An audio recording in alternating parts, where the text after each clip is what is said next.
It happened at a dinner table. Not in a police station, not in a courtroom, not in some dramatic confrontation where someone slammed a hand against the wall and demanded the truth. Just a dinner table. Cheap wine, half-finished plates, a conversation already beginning to loosen at the edges. The kind of night people call normal while they're living it. And then, in the middle of that normal evening, one person asked a quiet question. Not an accusation, not even a sharp question. Just one of those calm, almost forgettable sentences that sounds harmless until the room changes around it. The answer came quickly, too quickly. Then came a second answer, smaller, slower, less polished. And in the space between those two answers, everything changed. A business partner realized he had been lied to for years. A wife realized she was not being told the full story. A friend realized that what looked like confusion was actually control. Most people think hidden truths come out when you pressure someone hard enough. They don't. Usually the truth shows itself much earlier than that. In a pause, in a contradiction, in the part of the story that suddenly becomes foggy when it should be simple. In the strange moment when a person stops trying to explain what happened and starts trying to manage what you believe about them. That is the difference that matters. And tonight, we are going to talk about 5 questions that reveal it. Not magic questions, not tricks, not manipulative dark psychology tactics. 5 calm questions that make it harder for someone to hide behind blur, performance, and half-truth. And one warning before we begin. These questions are not lie detectors. A nervous answer does not prove guilt. Silence does not prove deception. And hesitation by itself means almost nothing. We are not learning how to become suspicious of everyone. We are learning how to stop abandoning our judgment when something quietly does not make sense. Because the Stoic sees clearly without becoming paranoid. And in a world full of noise, that is a rare kind of power. Let's begin. People hide the truth for obvious reasons, to avoid consequences, to escape shame, to protect an affair, a betrayal, a financial secret, a double life. But those are the easy cases. The more dangerous cases are quieter than that.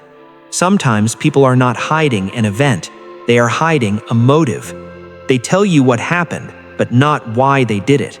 They hand you facts with the spine removed. They give you the timeline, but keep the intention. And sometimes what they are hiding isn't even fully conscious. They have told their version of the story so many times that it no longer feels false. It feels necessary. It feels protective. It feels like the only version of reality they can survive inside. This is why discovering the truth is rarely about catching one dramatic lie. It is about watching what happens when reality touches the part of a person they most need to defend. That is where the strain begins. That is where the story shifts. That is where calm questions become difficult. The Stoics understood something most people forget.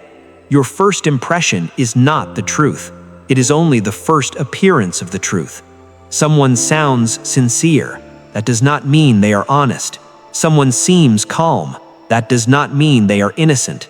Someone cries. That does not mean they are remorseful. Someone becomes angry. That does not mean they are right. A disciplined mind learns to ask, what do I actually know? What am I assuming? What remains unexplained? What changes every time I ask for clarity? And what happens when I stop reacting and start observing? That is the posture you need for this conversation. Not coldness, not suspicion, not the hunger to catch people, just clarity. Because there's a difference between being guarded and being awake. A guarded person distrusts everyone. An awake person simply refuses to be carried away by performance. And before we step into the 5 questions, remember 3 things. One strange answer proves almost nothing. Patterns matter more than moments. Second, do not ask questions if you have already decided every answer is a lie. That is not discernment. That is a verdict pretending to be curiosity. Third, pay close attention to what happens after the conversation. Words can relieve tension. Behavior reveals reality. Now we begin with the first question. And the first question is deceptively simple. Question 1. Can you walk me through what happened from the beginning? The first question sounds ordinary. That is exactly why it works. Can you walk me through what happened from the beginning? Not, why did you lie? Not, what are you hiding? Not, do you really expect me to believe that? Those questions may feel satisfying for a second, but they announce your conclusion too early. And the moment someone feels accused, the conversation changes. Now they are not explaining the event, they are defending themselves from you. But sequence does something different. Sequence forces structure, and hidden stories often struggle with structure. A rehearsed explanation usually contains the parts a person wants you to remember: the excuse, the emotional framing, the justification, the one convenient detail repeated 3 times so it sounds more solid than it is. But real events have order. Something happened first, then something else. A message was sent, a plan changed, a person arrived, a person left, a decision was made. Reality has edges. Manipulation survives by keeping those edges blurred. Let me show you. A woman named Mara works under a senior manager named Julian. For months, Julian keeps telling her a major client has concerns about her. He says the client finds her difficult, too independent, too direct, not collaborative enough. Mara's confused because every meeting with that client feels warm, polite, productive. Nothing about them suggests hostility. But Julian always has an explanation. They're being polite. They don't want to embarrass you. They tell me what they really think privately. And because he says it calmly, because he says it with the confidence of someone above her, because there's no dramatic scene to contradict him, she starts doubting herself. That is how confusion often works. Not as a crisis, as a drip irrigation, a slow, steady watering of your uncertainty. Then, one afternoon, Mara learns that the same client specifically requested her for a new project. Not the team, her. So she asks Julian about it. And Julian says they changed their mind. Now, most people at this point would argue. They would say, that makes no sense. They would say, you've been misleading me. They would say, so which one is it? Instead, Mara asks, can you walk me through what happened from the beginning? Julian starts talking. He says the client complained after a presentation. Mara asks when. He gives a date. But on that date, the client had emailed her directly with positive feedback. So Julian shifts the timing. Maybe it was a different meeting. Mara asks what specific concern they raised. He says they felt she was hard to work with. She asks what behavior they mentioned. Now he gets irritated. Why are you interrogating me? Notice what happened. She did not accuse him. She did not call him a liar. She asked for sequence, and the sequence created pressure that accusation had failed to create. Because sequence exposes what blur protects. Now, this does not automatically prove Julian lied. Memory can fail. People misremember dates. People combine conversations. People compress events. An honest person may say, I may have the date wrong. I'm not remembering clearly. Let me check. I think I mixed 2 things together. That kind of uncertainty can actually be a good sign, because honesty does not need false precision. But when the central details move every time clarity is requested, that movement becomes information. And there is something else to watch for. Can the person answer simple questions without turning your request for clarity into an attack on your character? That matters, because many manipulative people do not defend the facts. They defend themselves from the existence of your questions. You ask for order, they call you suspicious. You ask for specifics, they call you dramatic. You ask for the beginning, they accuse you of creating conflict. That is one of the oldest tricks in human relationships. Make clarity feel like aggression. Make confusion feel like kindness. Make the person asking for a straight line feel guilty for not accepting the fog. So if something doesn't make sense, come back to sequence. What happened first? What happened next? When did that change? Who knew? What did you do after that? Ask quietly. Do not over-explain the question. Do not soften it into meaninglessness. Just ask it. Then listen carefully to where the story begins to slide. That is question 1. Can you walk me through what happened from the beginning? The question that separates the event from the story wrapped around it. And once you separate those two things, you begin to see much more than the person intended to show you. But the second question goes deeper, because now you are no longer asking for order, you are asking the person to reveal where the story is weakest. Question 2. What part of this is hardest for you to explain? This is where the conversation changes. Question 2. What part of this is hardest for you to explain? There's something powerful about this question, because it doesn't assume guilt. It does not say, "I know you're lying." It says something far more unsettling. Show me where your own story becomes difficult for you. And most people already know the answer. They know which part requires the most editing. The missing hour, the delayed confession, the message they deleted, the reason they waited 3 weeks, the person they insist is irrelevant. They know where the floor feels soft. This question invites them to step onto it themselves. Mara uses it a few weeks later. A confidential proposal she wrote shows up inside another department's presentation. The structure is nearly identical. Some of her exact phrasing remains. Only 2 people had access to the original, Mara and Julian. Julian says he has no idea how it got there. He laughs it off. Companies are full of overlap. People think alike. It's probably a coincidence. Mara feels the urge to say the obvious sentence. You gave it to them. But she doesn't know that yet. So instead, she asks, what part of this is hardest for you to explain? Julian pauses. A real pause this time.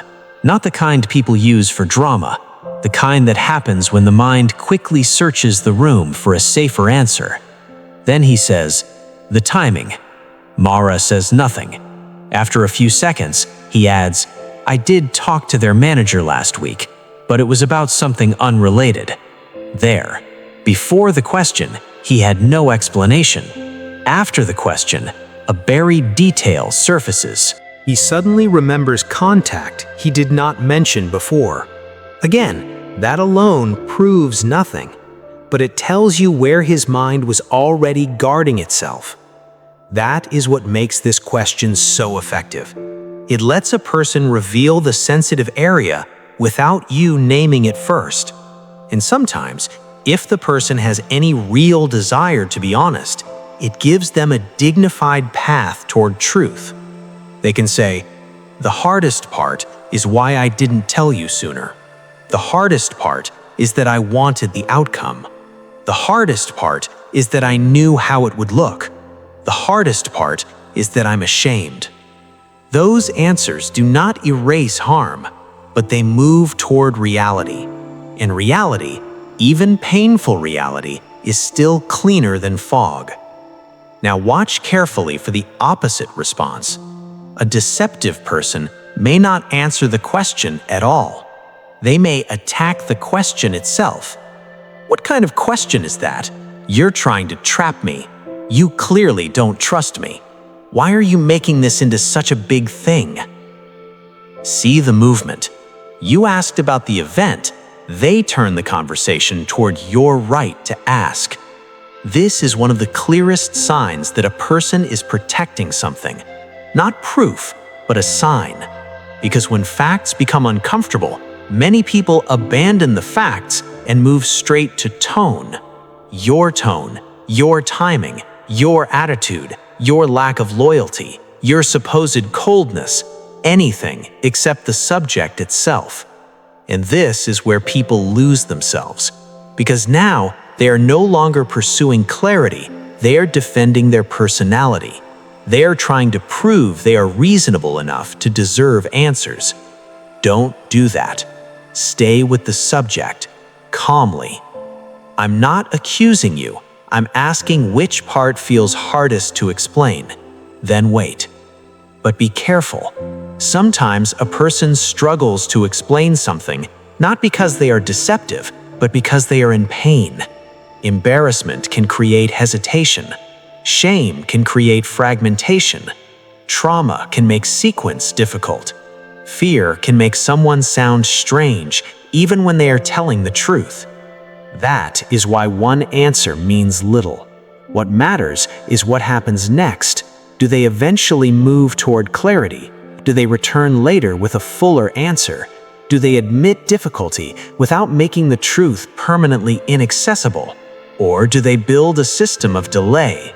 Not now, later. This isn't the right time. You're too emotional. I'm too tired. We'll talk tomorrow. And tomorrow never arrives. There is a difference between needing time and manufacturing distance. An honest person may say, I can't answer well right now. Can we talk tomorrow? And then they come back. A deceptive person promises a future conversation the way some people promise change, not to do it, but to end the current discomfort. That is question 2. What part of this is hardest for you to explain? The question that reveals where the story becomes fragile. And once you know where the story is fragile, the next thing you need to know is perspective. Because people who hide things often do something very predictable. They erase every point of view except the one that protects them. Which brings us to question 3. Question 3. What would the other person say happened? Now we leave sequence, now we leave weakness, and we move into perspective. Question 3. What would the other person say happened? This question is dangerous for anyone who needs to remain the hero of every story, because emotionally honest people usually can imagine a point of view other than their own. They may disagree with it, they may think it is incomplete, they may even think it is unfair, but they can still represent it. They can say, they would probably tell it differently. They think I ignored them. They believe I crossed a line. They felt humiliated. They think I broke the agreement. That ability matters. It reveals reflective capacity. It reveals psychological maturity. It reveals a person who can remain in contact with reality even when reality is not flattering. But someone hiding responsibility often cannot do this. If you ask them what the other person would say, every opposing voice becomes ridiculous, malicious, jealous, insane, abusive, unstable, or out to get them. Every conflict becomes persecution. Every disagreement becomes betrayal. Every boundary becomes cruelty. Mara has a colleague named Daniel. Daniel is the kind of person who always has a conflict already in progress. A former partner ruined the company. A friend turned against him. A collaborator betrayed him. A client was impossible. An ex was manipulative. A sibling was jealous. At first, Mara believes him because Daniel tells stories well. He has details, screenshots, emotion, the kind of conviction that make people lower their guard. But after enough time, she notices something uncomfortable. In every story, Daniel is pure and everyone else is poison. One evening, Daniel asks Mara to support him in a dispute with a new collaborator. Before agreeing, Mara asks a simple question. What would your collaborator say happened? Daniel laughs. He would lie. Mara asks again. What would he say, even if you think it's wrong? Daniel's face tightens. Why are you defending him? Notice the move. She did not defend anyone. She asked for perspective, and perspective threatened the structure of the story. Because if Daniel has to describe the other side accurately, he may have to include his own behavior. And the moment his own behavior enters the story becomes less useful to him. Eventually, Mara learns that Daniel had repeatedly changed project expectations without discussion. His collaborator objected. Daniel called the objection betrayal. The hidden fact was not that Daniel invented everything. The hidden pattern was that he removed his own choices from every conflict. This question matters for another reason. It protects you from becoming an instrument in somebody else's drama. A person comes to you emotional, urgent, convincing. They want you to take a side quickly. They want your sympathy to outrun your judgment. But loyalty without clarity is one of the easiest ways to become manipulated. So ask, what would they say happened? What do they believe you did? What part of their complaint do you think they sincerely believe? What happened just before the conflict escalated? Ask softly, not as a prosecutor, as someone refusing to become a weapon in a story you do not yet understand. And watch the answer. Does the person say, they think I didn't communicate clearly? They would say I changed the terms. They felt excluded. I think they're wrong, but I understand why they were upset. That is a person who can tolerate complexity. Or do they say, they're crazy, they hate me, they always do this, they ruin everything? Maybe that's true. Sometimes people really are destructive.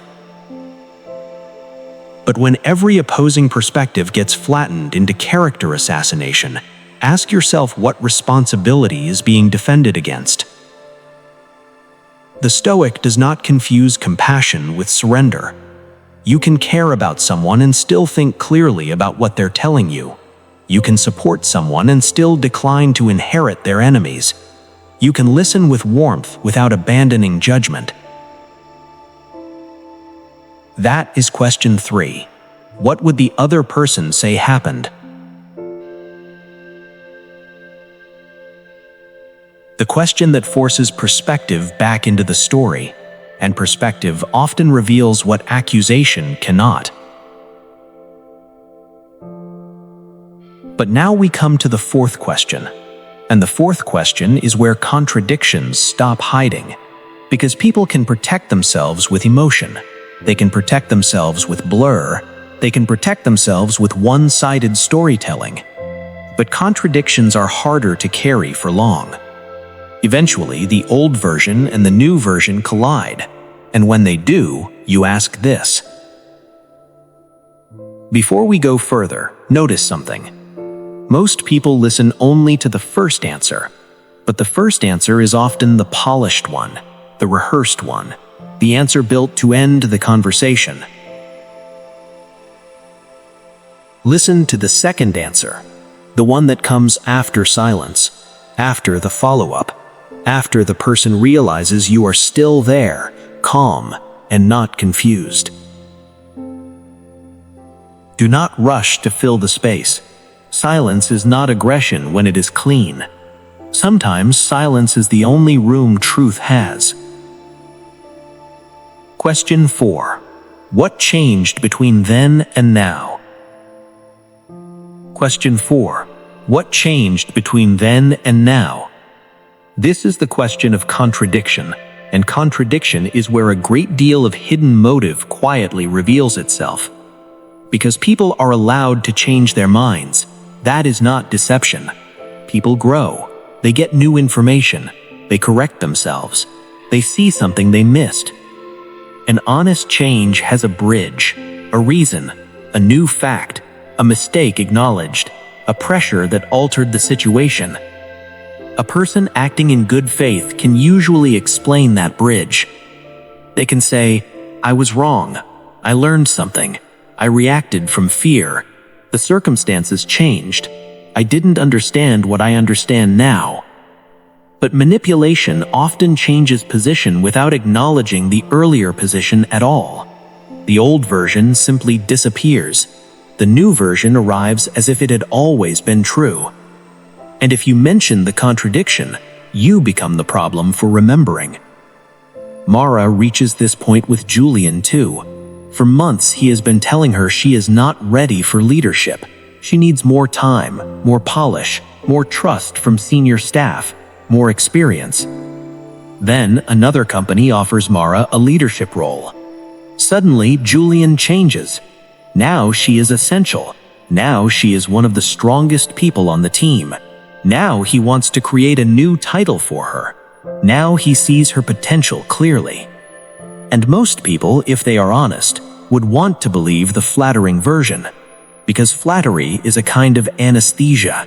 It softens memory. It makes contradiction easier to swallow. But Mara asks, what changed between when you said I wasn't ready and now? Julian answers quickly, the situation changed.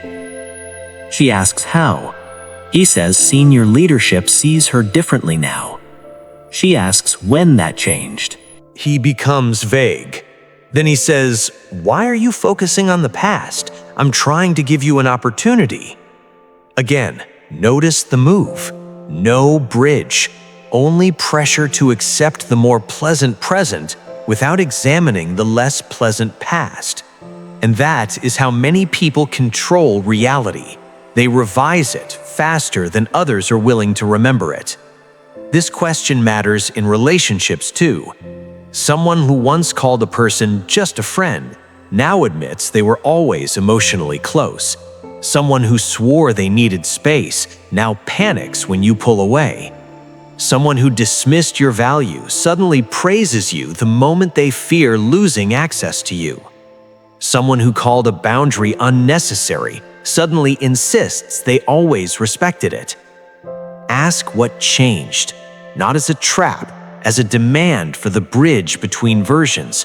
Because if there is no bridge, there may not be growth, there may only be strategy.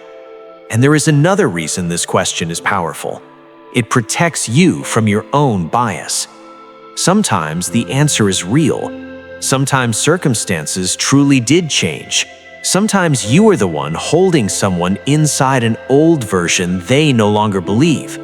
This question leaves room for that. It is fair. It allows correction in both directions. That is why it is strong. So ask, what changed? What new information appeared? What belief shifted?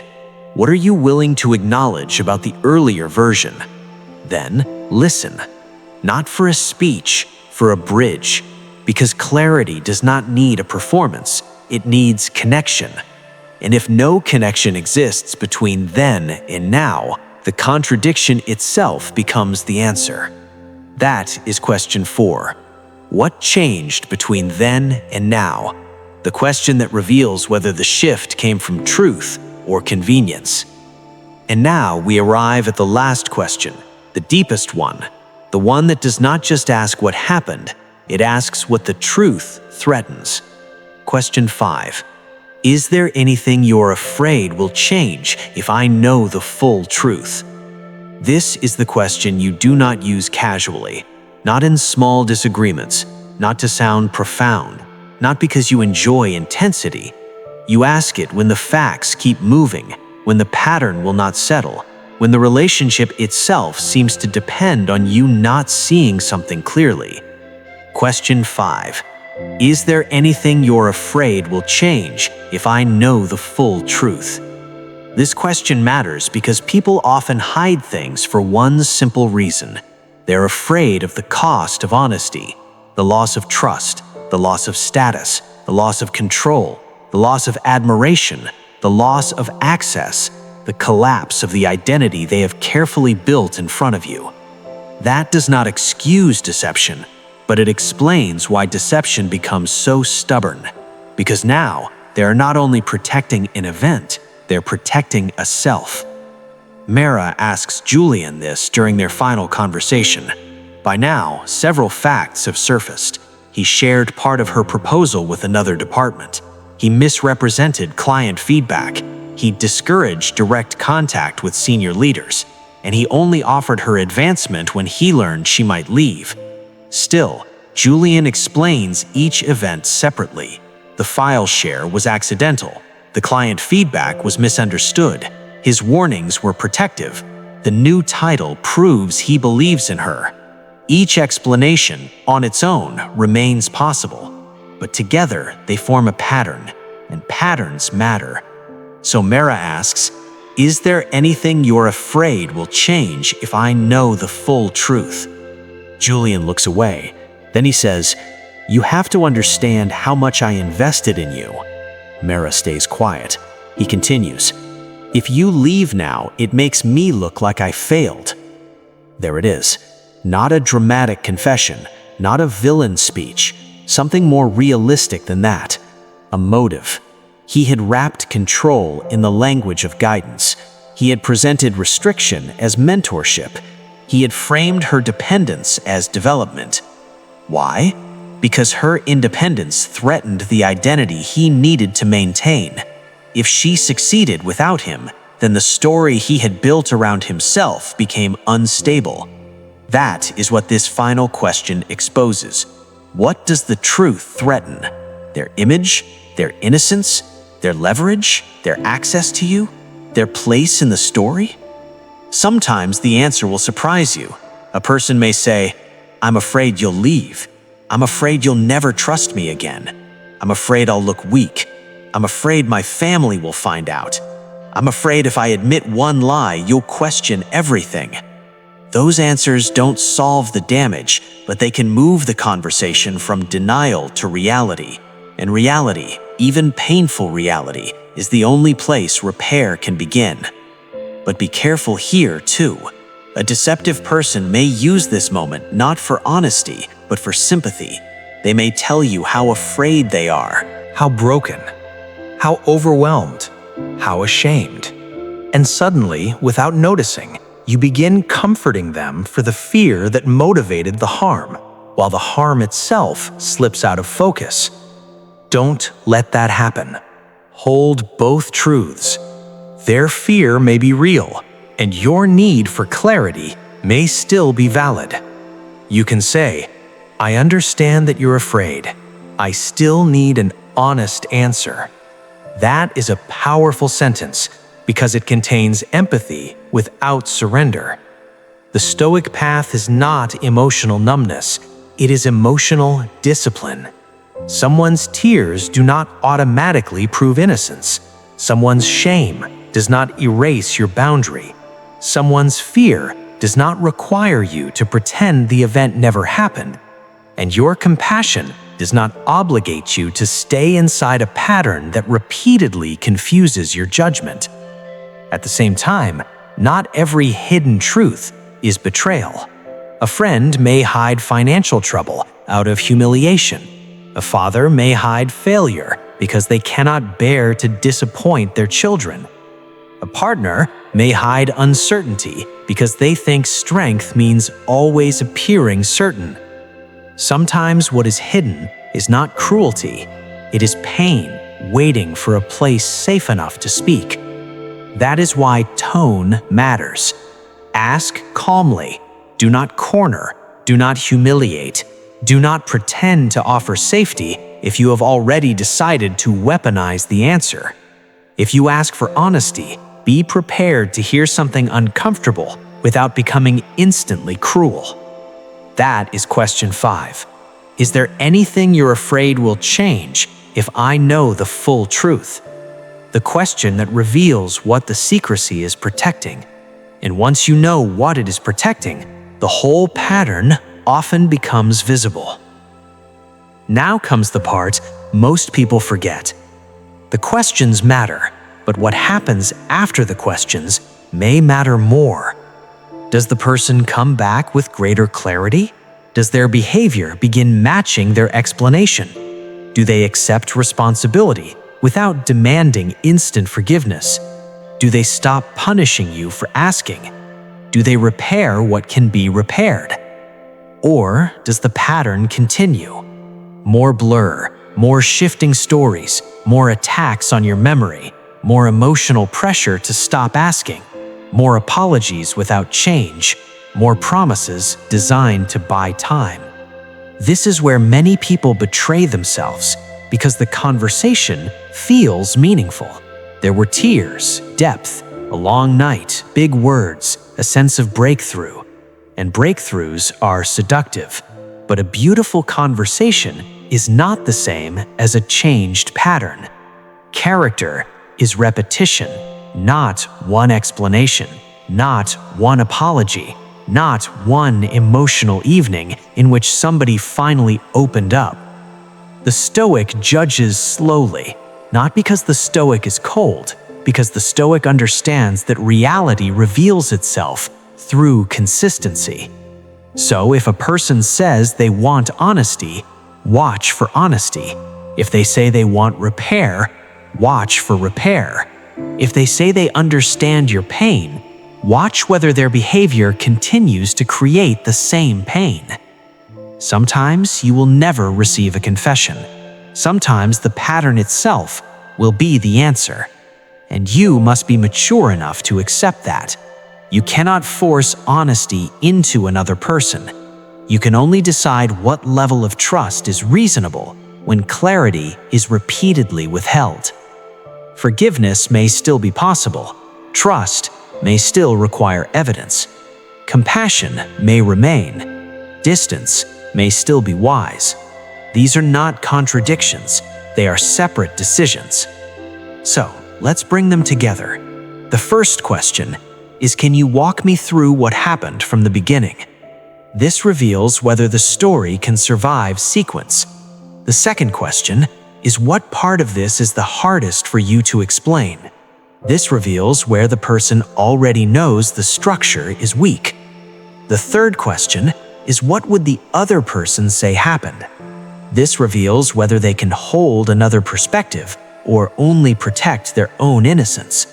The fourth question is, what changed between then and now? This reveals whether the contradiction came from growth, new evidence, or self-interest. And the fifth question, is there anything you're afraid will change if I know the full truth? This reveals what the secrecy is actually protecting.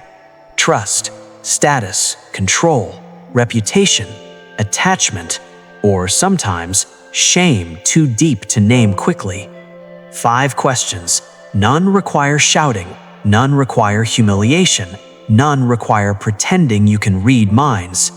Only patience, observation, and the willingness to remain steady while another person decides whether they want clarity or control. There is one final danger in learning all this. Once you become better at noticing inconsistency, you may begin seeing it everywhere. Every pause starts to look guilty. Every changed word feels strategic. Every nervous glance becomes suspicious. Soon, relationships stop feeling human and start feeling investigative. That is not wisdom. That is fear wearing the mask of awareness. The goal is not to become someone who catches people. The goal is to become someone who no longer abandons their judgment when confusion repeats itself. That is different, very different. Leave room for imperfection. People forget. People panic. People explain things badly. People struggle to speak from the center of their pain. Not every broken sentence is deception. Not every delay is guilt. Not every contradiction is a hidden scheme. But also, do not confuse imperfection with a repeated system of avoidance. Do not call it depth when it is only fog. Do not call it complexity when it is only control. Do not call it compassion when you're really just teaching yourself to live without clarity. The Stoic path is not suspicion, it is disciplined perception. To see clearly, to ask calmly, to listen carefully, to observe patterns, and to keep your own character intact while truth reveals itself at its own pace. Because in the end, the greatest victory is not exposing what someone else was hiding, it is refusing to lose yourself while searching for the truth. If this reached you at the right moment, write this in the comments. I choose clarity over confusion, not as a message to someone else, as a promise to yourself. And if you want more conversations like this, quiet, sharp, and honest, stay with me. Good night.